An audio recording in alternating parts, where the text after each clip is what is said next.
네, 안녕하십니까. 네, 오늘도 서장 공부 같이 해보겠습니다. 네, 어제 279쪽 왕래한 언장에 대한 답서 다시 복습하고 나가도록 하겠습니다. 네, 깨달음을 법칙으로 삼아야 합니다 하는 그런 얘기가 나왔죠. 다만 이게 본래 면목, 불의, 열반, 보리 이런 말들이 단지 말이 아니라 정말 자기가 실제로 체험해서 깨달음을 법칙으로 삼아야 된다 이런 말씀이죠. 그리고 스스로 굴복하여 물러나려는 생각을 내어 근성이 열등하다고 하면서 다시 깨달아 들어갈 곳을 찾는다면 광화문에서 서울이 어디냐고 묻는 것과 같다. 그런 얘기도 하셨습니다. 그래서 이들은 열등하다고 느끼는 것, 또 굴복하여 물러나려는 생각을 내는 것, 또 깨달아 들어갈 곳을 찾는 것, 이것들은 모두 왕원장의 그림자로서 저 왕원장의 일에는 전혀 상관이 없다. 이런 말씀도 하셨습니다. 그런 거 돌아보지 말고 화두를 들고 정진해라. 이런 얘기시죠.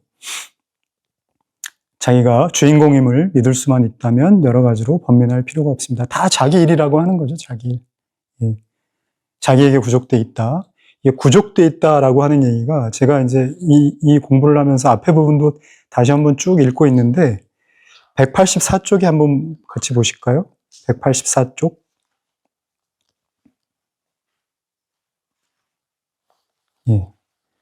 이제 184쪽 마지막에서 두 번째 줄 보면 만약 문득 자기의 마음을 깨닫게 되면 이 마음이 본래 깨달아 있음과 완전히 자유로움과 있는 그대로 완락함과 온갖 종류의 묘한 작용들 역시 밖에서 오는 것이 아니니 본래 스스로 갖추고 있기 때문입니다. 이러한 사실을 이제 믿어야 되는 것이죠. 부처님께서 말씀하셨습니다. 위 없는 평등하고 바른 깨달음이라고 부를 정해진 법은 없고 또 여래께서 말씀하실 만한 정해진 법은 없다. 만약 본바탕을 확실히 한다면 실제로 이런 일이 있다는 것도 도리어 옳지 않습니다. 본바탕을 확실히 안다면 이런 구구절절한 얘기할 필요도 없다. 이런 말씀이시죠. 자, 다시 돌아와서 쭉 보면은 283쪽 이제 돌이켜본다는 이제 얘기가 나옵니다. 회광반주한다는 그런 얘기죠. 만약 화두를 자신에게 일깨워주는 바로 그때에 일깨워주는 사람을 돌이켜 생각해 본다면 왕원장이 아닙니까? 지금 그렇고 또 돌이켜 볼 때도 그렇고 또 깨달아도 그렇고 늘 한결같은 왕원장이다 이거죠. 지금 쓰고 사는 그 마음 그것이라 이겁니다. 그 마음에는 털끝만한 한 틈도 용납하지 않는다. 그래서 우리가 이런 얘기 있죠. 이무기가 용이 돼도 그 비늘을 바꾸지 않고 저 황하에 사는 잉어가 저 황하의 그 용문을 지나쳐 이무기가 된다고 하더라도 용이 된다고 하더라도 그 비늘을 바꾸지 않는다. 늘 그 사람이라 이거죠. 그런 얘기도 있습니다. 자, 오늘 285쪽 이제 다시 나가보겠습니다. 왕래한 언장에 대한 답서 세 번째입니다. 삼가 편지를 받아보니 다섯째 아드님이 병으로 죽었다고 하셨더군요. 부자의 정은 1000번이나 윤회하는 장구한 세월 동안에 은혜롭고 자애로운 습기가 흘러든 것입니다. 부자의 정이라는 것이 참 그렇게 오랜 세월 동안에 귀한 인연이라고 하는 거죠. 이런 경계에 맞닥뜨리는 일은 없어야 한다고 생각합니다만 이렇게 정말 안타까운 이런 일은 없어야 된다. 안타깝습니다. 이런 얘기죠. 오탁악세 속에 여러 가지 헛된 환상들은 하나도 진실한 것이 없습니다. 827번 각주를 한번 볼까요? 오탁의 모양이 나타나 나쁜 일이 많은 세상. 오탁이란 오제, 오혼이라고도 하는데 나쁜 세상의 5종류의 더러움이다. 겁탁, 사람의 수명이 차제로 감하여 30, 20, 10세로 됨을 따라 각기 기근, 질병, 전쟁이 일어나 흐려짐을 따라 있는 제액이다. 2번 견탁, 말법 시대에 이르러 사견, 사법이 다투어 일어나 부정한 사상에 탁함이 넘쳐 흐른다. 3번 번뇌탁 또는 혹탁, 사람의 마음이 번뇌에 가득하여 흐려진다. 4번 중생탁과 또는 유정탁, 사람이 악한 행위만을 행하여 인륜 도덕을 돌아보지 않고 나쁜 결과를 두려워하지 않는 것이다. 5번 명탁 또는 수탁, 인간의 수명이 차례로 단축되는 것이다. 예, 지금의 세상이 이런 오탁악세 중에 이제 속해 있다는 얘기죠. 그 오탁악세 속에 여러 가지 헛된 환상들은 하나도 진실한 것이 없습니다. 다 허망한 것들이다. 부디 가고 머물고 앉고 눕는 가운데 늘 이와 같이 보십시오. 진실한 것이 하나도 없으니 늘 이와 같이 허망하게 보라. 이게 뭐 금강경에도 보면은 나오죠. 범소유상, 계시허망, 약견, 재상비상, 즉견열애 이런 사고계가 나옵니다. 예. 예. 모든 일체에 보이는 상이라고 하는 것들은 우리가 그 보고 듣고 맛봐지고 냄새 맡아지고 느껴지는 일체의 모든 상이라고 하는 것은 계시허망, 모두 허망한 것이다. 약견, 재상비상 이러한 상들이 모두 상이 아님을 알면 즉견열애, 바로 열애를 본다 이런 얘기죠. 마치 그와 같이 보라는 거죠. 그러면 날이 가고 달이 갈수록 점점 녹아서 떨어져 나갈 것입니다. 그러나 번뇌할 바로 그때 이 번뇌가 어디서 일어나는지 자세하고 철저히 따져서 찾아보십시오. 만약 번뇌가 일어나는 곳을 찾을 수 없다면 지금의 이 번뇌는 도리어 어느 곳에서 올 수가 있겠습니까? 번뇌하는 바로 그때 번뇌가 있는가 없는가, 번뇌는 헛된 것인가 진실한 것인가 하고 거듭거듭 탐구해보면 마음은 갈 곳이 없습니다. 번뇌가 일어나는 곳을 찾을 수 없다면 이 번뇌는 도리어 어디서 올 수가 있습니까? 그 번뇌가 온 뿌리를 찾을 수 없다면 번뇌가 어디서 올 수 있겠는가? 번뇌라고 하는 건 이제 실체가 없다는 얘기죠. 헛개비어 갖고 또 금강경에 또 이런 얘기 나오죠. 여몽환포영, 여로영여전, 응작여시관하라. 일체유의법, 여몽환포영, 여로영여전, 응작여시관하라.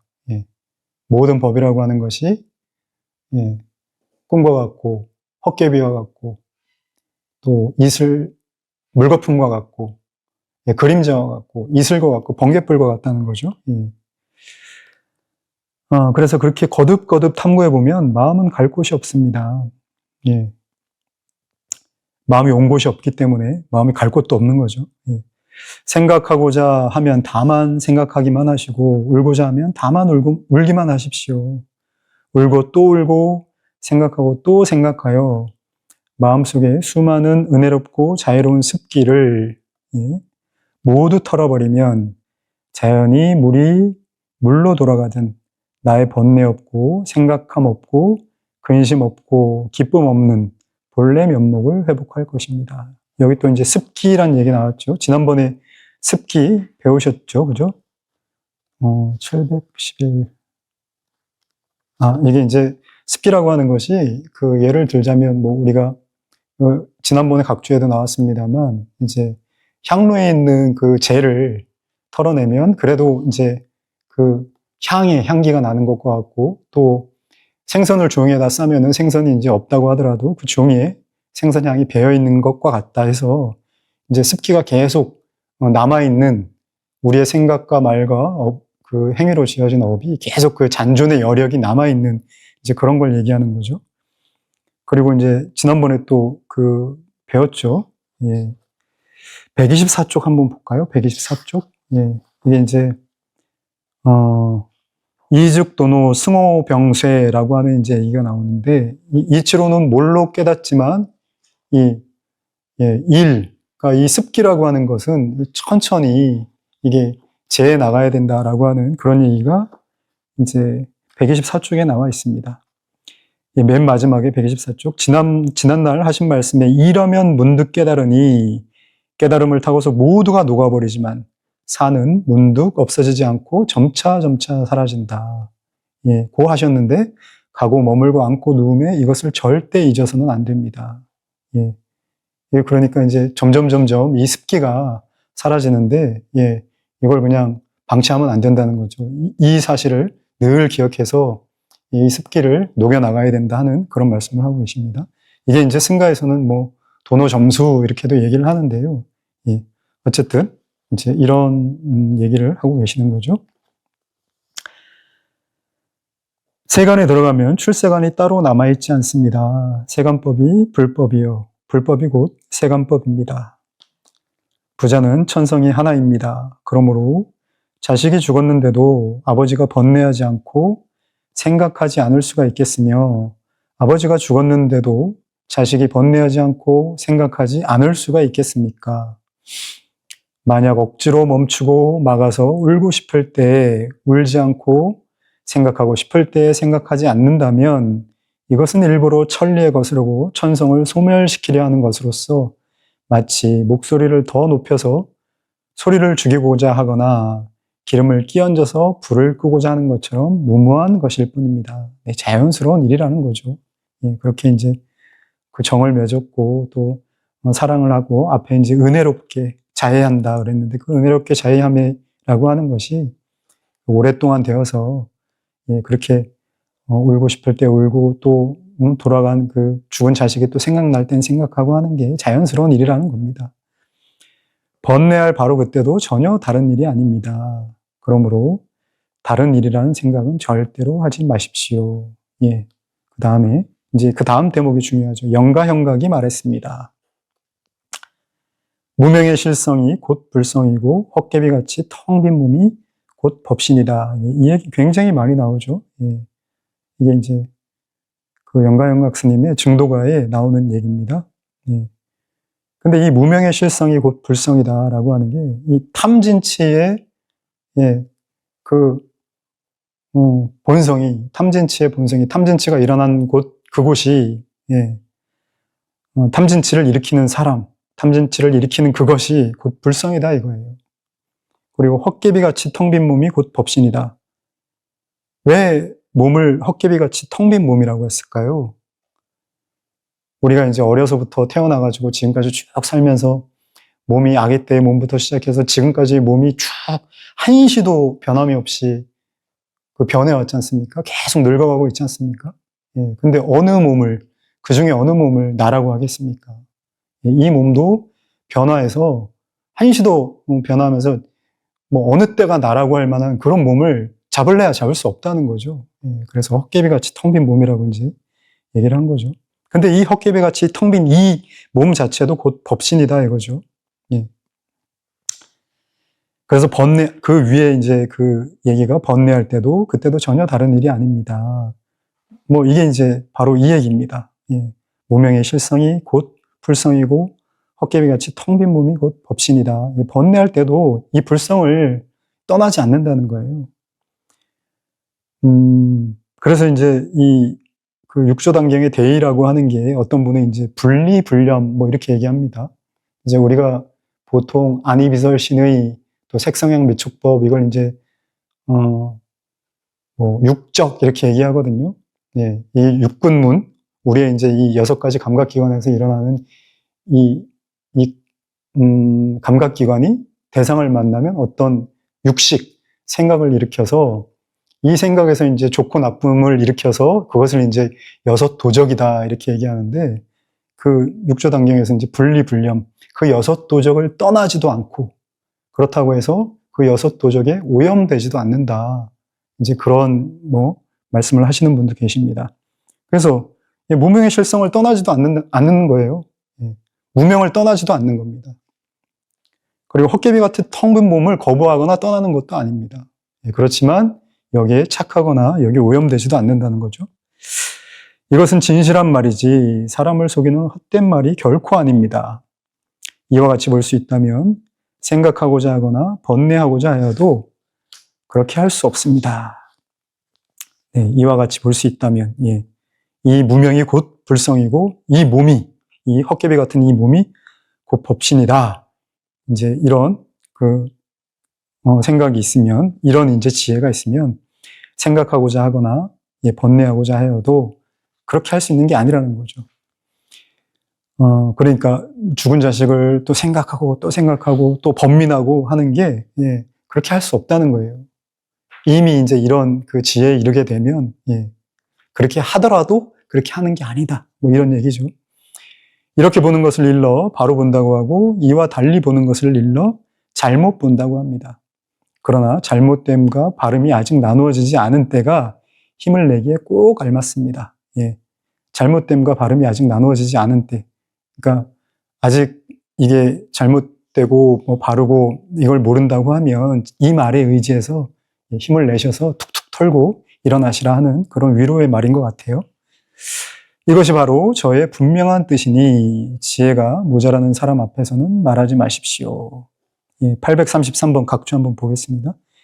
지혜가 부족한 사람에게 무명의 실성이 곧 불성이고 헛개비같이 텅 빈 몸이 곧 법신이다 라고 말한다면 그는 말 그대로 이해할 것이므로 마침내 불교의 바른 가르침을 왜곡하여 받아들이게 되기 때문이다. 그러니까 탐진치 않은 그 마음이 바로 불성이야. 그럼 탐진치 그냥 뭐 해도 되는 거야? 다른 사람을 막 해하고 또 뺏고 이런 걸 그냥 해도 그게 불성인데? 혹은 뭐 이 몸이 곧 법신이다. 그럼 이 몸을 막 놀려도 되는 거야? 이런 식으로 이제 어리석게 이해하면 안 된다는 거죠.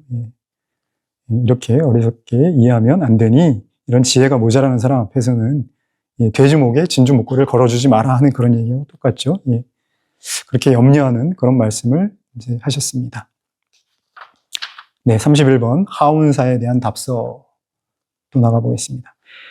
편지에 말씀하시길 도에 개합하면 하늘과 땅이 같은 곳이요 뜻하는 바가 다르면 얼굴을 마주 보아도 초나라와 월나라만큼 멀리 떨어져 있는 것이라고 말씀하셨는데 진실로 그렇습니다. 네, 이게 뜻이 같으면 멀리 떨어져 있어도 한 곳에 있는 것과 같다. 뭐 이런 얘기를 하죠. 그래서 지음자 뭐 이렇게 얘기를 하죠, 그죠? 내 얘기를 진정으로 이해하는 사람. 그러면 멀리 떨어져 있어도 진실로 한 곳에 있는 것과 같다. 이것이 바로 전하지 못하는 묘함입니다. 멀리 떨어져 있어도 같이 있는 것과 같으니 묘함이죠. 이 전하지 못하는 묘함은 님께서 뜻을 내어 저에게 편지를 쓰고자 할 때 붓을 잡고 종이를 펼치기도 전에 이미 양손으로 다 주셨습니다. 이미 뜻이 통하니 붓을 잡고 종이를 펼친 늘 이미 뜻이 통했는데 이미 양손으로 다 주었다는 얘기죠.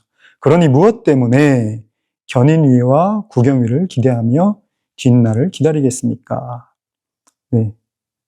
각주가 839번 있는데 맨 밑에 보면 견인위는 불태전의 지위를 가리키고 구경위는 마지막 깨달음을 가리킨다고 할 수 있을 것이다. 뭐 이렇게 되어 있는데 어쨌든 이게 위라고 하는 건 이제 깨달은 경지입니다. 깨달은 경지. 또 구경위 하면 이제 최종으로 마지막 깨달은 그 이제 부처님의 경지를 구경위라고 하는데 어쨌든 간에 이제 그런 이제 어떤 경계를 얘기할 게 있겠습니까? 우리가 이미 마음이 통했는데 그럼 뭐 이러쿵저러쿵 하지 않는다는 거죠. 이 도리는 오직 깨달아 경험해 본 자라야 바야흐로 묵묵히 서로 들어맞을 뿐 속인들에게 말하기는 어렵습니다. 깨달은 사람끼리의 얘기입니다, 사실은. 이분도 이제 이 하운사라고 하는 분이 이 공부를 마치신 분이죠. 그래서 뭐 굳이 이런저런 얘기하지 않아도 무슨 구경이니 견인이니 뭐 이런 얘기하지 않아도 다 이제 묵묵히 상통한다 이런 얘기죠. 연평은 밀령의 아름다운 곳입니다. 이쪽으로 또 이렇게 가시는 모양입니다, 이분이.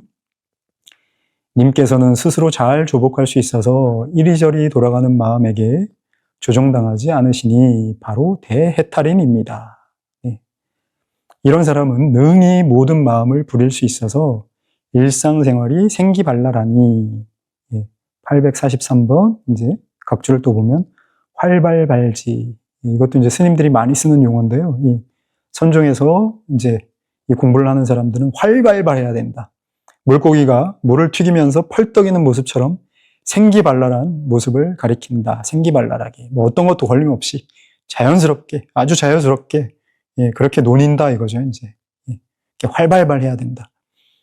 예, 일상생활이 그렇게 생기발랄하니 그를 비끄러매어 끌고 다닐 수 없습니다. 그를 묶어서 끌고 다닐 수 없습니다. 예.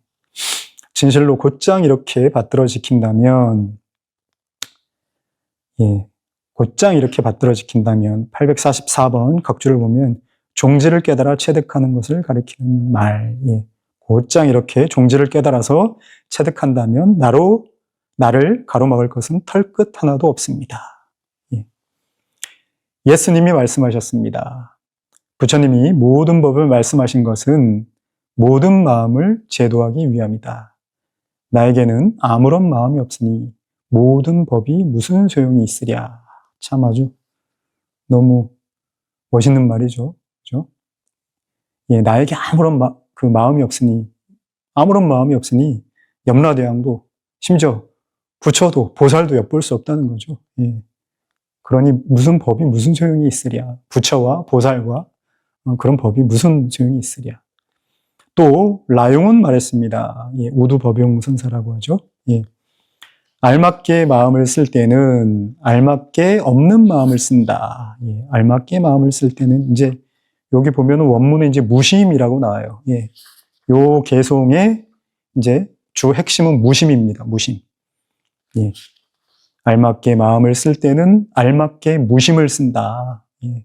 무심. 일 없는 마음을 쓴다. 예, 구분말은 이름과 모습이라 피곤하지만, 예, 구분말, 이 무심에서 벗어난 말들이죠. 이 무심에서 벗어난 이런 말들은 어떤 이름을 가리키고 또 모양을 가리키지만, 예, 고든 말은 번다함이 없다. 예, 무심의 말은 번다함이 없다는 겁니다. 예, 없는 마음을 알맞게 사용하면 늘 사용하여도 알맞게 없다.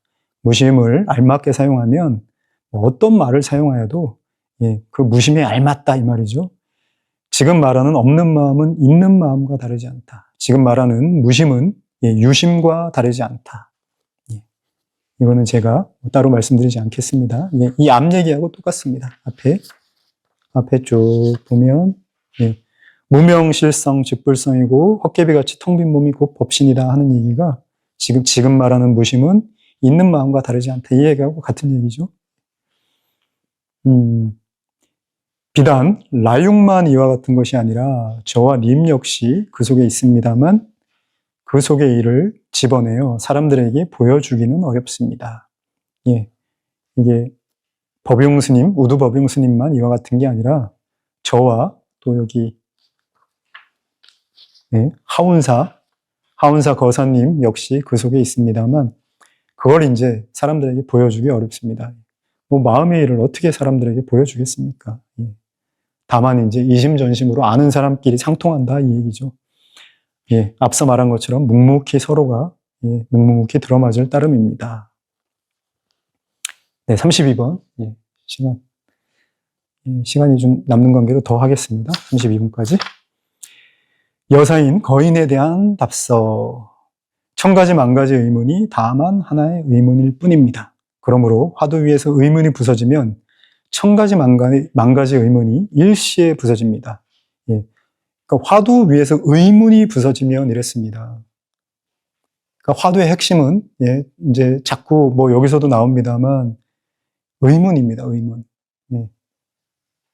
그러니까 화두라고 하는 것이 결국에는 선문답이라고 하는 것이 뭐겠습니까? 비상식적인 거거든요. 비상식적인 거. 진리가 무엇입니까? 했는데 뜰 앞에 잣나무. 이건 뭐 누가 봐도 비상식적인 거죠. 말하자면 이제 동문서답이잖아요. 서답. 그럼 일반인들은 뭐 아이고 좀 무슨 말도 안 되는 소리를 하냐. 그러지만 공부인은 여기에 대해서 의문을 안 가질 수가 없죠. 선지식께서 분명하게 말씀하셨는데 어떤 학예인이 그런 식으로 물었다 그래요. 이제 뜰 앞에 잣나무 어떤 학인이 와가지고 무엇이 불법의 적적대입니까? 무엇이 불법의 진리입니까? 하니까 뜰 앞에 잣나무들이라 하니까 스님께서는 학인을 시험하지 마십시오.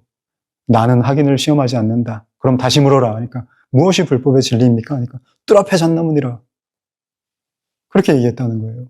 그러면은 이게 여기서 상통이 되지 않으면 아까 여기 하운사 거사와 여기 대예스님이 상통한 것처럼 상통하지 않으면 도대체 왜 스님께서는 불법의 진리를 물었는데 뜰 앞에 잣나무라 했는가 도대체 왜 그러셨는가 당연히 의심을 해야 되지 않겠습니까? 의문이 나지 않겠습니까?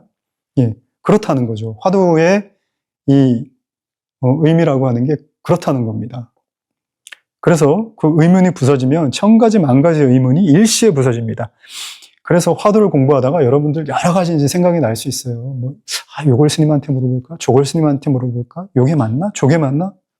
그런 작은 의문들도 다만 이 하나의 의문으로 다 모아서 다시 화두를 들라 하는 그런 얘기입니다, 사실은. 이 첫 번째 구절이. 어떤 의문이 일어나더라도 다만 그거는 이게 생각, 헤아림, 이 사량이 만들어내는 것이기 때문에 천만 가지의 의문을 다 이 하나의 화두로 의심을 해라. 화두가 부서지지 않았으면 우선 바로 그 화두에서 화두와 서로 맞붙어 버티고 계십시오. 이 얘기도 굉장히 자주 나오죠. 버티고 계십시오. 버티고 계십시오. 화두가 깨지지 않았으니까 버티고 있어야죠. 계속 도대체 이 답답함, 이 옴짝달싹할 수 없는 그 마음속에서 있어야 되는 거죠. 만약 화두를 버리고 다시 다른 문자 위에서 의문을 일으키거나 경전의 가르침 위에서 의문을 일으키거나 옛사람의 공안 위에서 의문을 일으키거나 그러니까 경전 가르치다가 의문을 뭐 일으키고 또 뭐 이제 선중에 여러 이제 책들이 있는데 그런 그 책들 속에서 또 요것도 모르겠으니까 여기도 또 의문을 일으켰다가 저기도 또 의문을 일으켰다가 이렇게 공부하면 안 된다는 거예요. 지금 그 하나의 화두 그러니까 의문이 일어날 수는 있는데 물론 못 깨쳤으니까 경전을 봐도 이해가 잘 안 되고 조사 어록을 봐도 이해가 안 되니까 이게 뭐지? 할 수는 있는데 그 모든 의문을 다만 이 화두의 한 가지 의문으로 다 몰아가라 이런 얘기를 하고 있는 겁니다. 매일 상대하는 피곤한 경계 속에서 의문을 일으킨다면 또 경계 속에서 어떤 이걸 화두를 하나의 기법처럼 생각해가지고 그래 이게 내가 어떤 경계를 만났을 때 그때 한번 화두를 잡아보지 그렇게 하면 그것도 이제 공부가 아니라는 거예요. 이거는 늘 내가 해결되지 않는 내 제1의 문제니까 이거부터 해결이 돼야 되는 거죠. 그러니까 늘 일상생활 속에서 이게 해결이 내 일생에 내가 이걸 해결을 해야 되는데 이 생각이 늘 떠나지 않고 있어야 된다는 거예요. 그걸 뭐 경계가 일어날 때마다 그때만 이렇게 화두의 공능을 쓰면 안 된다는 겁니다. 무엇보다도 조심할 것은 말을 꺼내는 곳에서 곧장 이것이구나 하고 받아들여 지키고 있지 말아야 하며 이것도 이제 뭐 이게 제 얘기가 정확히 맞는지는 모르겠지만 말을 꺼내는 곳에서 곧장 이것이구나 화두를 드는 요곳 화두를 드는 이거네 이거 하면서 그렇게 지키고 있지 말아야 된다는 거예요. 화두를 전체를 봐가지고 불법의 대의, 불법의 진리를 물었는데 왜 스님께서는 마조 스님께서는 뜰 앞에 잣나무라 했는가 하는 그 전체를 보고 의심을 일으켜야 된다는 거죠. 생각으로 헤아리지도 말아야 하는 것입니다. 요런 걸 거야. 그렇게 헤아리지 말아야 된다는 거죠. 다만 다음 구절이 아주 좋은 구절입니다. 다만 생각할 수 없는 곳에서 일부러 생각하게 되면 마음은 갈 곳이 없어서 마치 쥐가 쇳불 속으로 들어가 곧장 꼼짝도 못하는 것과 같을 것입니다. 이게 이제 저기 인도에서 쥐를 잡을 때 솥불, 인도에는 이제 소가 많잖아요. 막 길거리에 소가. 그 힌두교가 이제 소를 잡지 못하게 하니까 소가 많은데 그 숯불을 잘라가지고 그 안에다가 이제 쥐 먹이를 놓으면은 그 쥐가 쭉 들어가서 그 쥐 먹이를 탁 잡을 때 그때 이제 나갈 수가 없다는 거예요. 쥐는 거꾸로 이렇게 뒤로 뒷걸음쳐서 나갈 수가 없다는 거예요. 마치 그것처럼 옴짝달싹 못하는 그런 상태가 돼야 된다는 겁니다. 생각할 수 없는 곳에서 화두를 잡아서 이러지도 저러지도 못하는 생각 속에서 그 화두를 생각을 하게 되면 혹은 다른 생각을 또 일으키게 된다고 하더라도 일부러 다른 생각을 일으키게 된다고 하더라도 꼼짝달싹도 못한다는 거예요. 그 생각 자체가. 자, 다시 마음이 시끄러우면 다만 계에게는 불성이 없다는 화두를 자신에게 말해주기만 하십시오. 이게 이제 좀 분분한데요. 어제 제가 이 얘기를 하려고 했는데, 엊그저께 이제 어떤 분께서, 이제 마루치라고 하는 분인 걸로 기억하는데, 그분께서, 여기 오대산에서도 이 서장 강의를 하는군요. 근데, 몽산법어에서 얘기하는 몽산의 선을 하는 것 같습니다 하면서, 이게 무자를 왜, 어째서라고 이렇게 가르치는군요 하면서 이제 그런 문제 제기를 하셨는데, 요 얘기는 이제 저희가 뭐 돌아오는 토요 토크 시간에 한번 또 간단하게 뭐 나눌 기회가 있을지 모르겠습니다. 예, 스님들하고도 그 얘기를 잠깐 했었는데, 예, 아직 이제 몽산법을 저희가 한 적이 없어서요, 일단. 근데 스님들은 뭐 몽산법은 아마 다 한 번씩 읽어보셨을 겁니다. 그래서 그 얘기는 나중에 한번 해보도록 하겠습니다. 근데 이제 여기 마음이 시끄러우면 다만 계에게는 불성이 없다는 화두를 자신에게 말해주기만 하십시오. 근데 여기 앞에서 보면은 의문이 부서지지 않았으면, 화두가 부서지지 않았으면, 예, 이 얘기가 나오거든요. 그러니까 의문이 핵심입니다. 의문이. 이 무자도 마찬가지죠. 무자가 의심이 있어야 되는 거예요. 의심이. 그냥 무해서 환기를 시키는 게 아니라, 무? 그러니까 이 질문 전체, 계에게도 불성이 있습니까? 하니까 없다. 왜 없다 하셨지? 그런 의문이 일어나야 되는 거죠. 예. 스님들 생각은 어떠신지 모르겠습니다. 예. 다음에 고견을 한번 일러주시기 바랍니다. 네. 부처님의 말씀과 조사스님들의 말씀과 여러 곳의 노스님들의 말씀이 천차만별로 다른 것 같지만 없다는 글자를 뚫고 지나가기만 하면 이 화두의 의심을 뚫고 지나가기만 하면 화두가 의문이 부서지면 이런 얘기죠. 일시에 모두 뚫고 지나가 남에게 묻지 않게 될 것입니다. 만약 부처님의 말씀은 어떠하며 조사의 말씀은 어떠하며 여러 스님들의 말씀은 어떤가 하고 줄곧 남에게 묻기만 한다면 영원히 깨달을 데가 없을 것입니다. 네. 뚫고 지나가야 된다. 예. 얘기를 하고 계시죠. 각주에 보면 이제 856번 한번 보겠습니다. 856번. 이게 노서, 입, 우각, 변견, 도단. 이제 쥐가 쇳불 속으로 들어가 곧장 꼼짝도 못하다. 쥐가 쇳불을 깎아 만든 쥐덫 속으로 기어들어가 꼼짝 못하게 갇힌다. 선 공부하는 사람의 마음이 갈 곳이 없어서 어찌할 바를 모른다는 것. 분별하고자 하나 분별할 수 없고 붙잡고자 하나 붙잡을 곳이 없어서 더 이상 분별심이 작동하지 못하는 곳에 도달한 것을 가리킨다. 마음이 갈 곳이 없고 머물 곳이 없는 상태. 여기에서 문득 깨달음의 체험이 일어난다. 금강권이나 율극봉 같은 뜻. 예, 금강권. 예, 이게 은산철벽, 우리가 얘기하는 은산철벽이죠. 금강권이. 율극봉, 예, 밤송이를 뱉을 수도 없고 삼킬 수도 없고 그런 뜻이죠. 예, 노선은 쥐, 도다는 멈추다, 그치다, 끊다라는 뜻. 예, 굉장히 아주 핵심의 이런 그 말을 여기 각주에 달아 놓으셨네요. 예, 어찌 해볼 수 없는 그런 상태. 예, 생각으로 어찌 해볼 수 없는 상태. 예, 생각이 가 닿을 수 없는 그런 상태. 예, 그런 상태가 돼야 된다. 화두를 잡았을 때. 예. 네, 오늘 여기까지 하겠습니다. 하실 말씀 없으시면 전진하겠습니다.